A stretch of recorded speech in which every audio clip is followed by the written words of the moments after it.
Ayan. Kung natin kung okay na. Hindi na natin kailangan magdagdag ng pampaasim.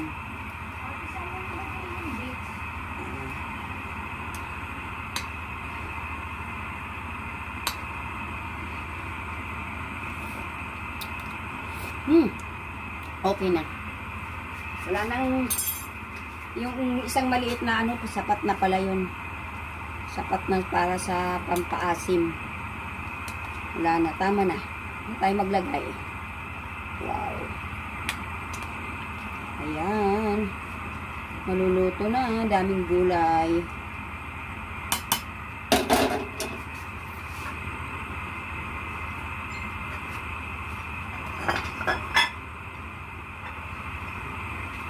Lagay ko na yung aking kangkong.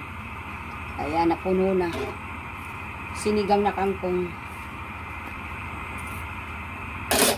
Lagay na natin yung ating sili.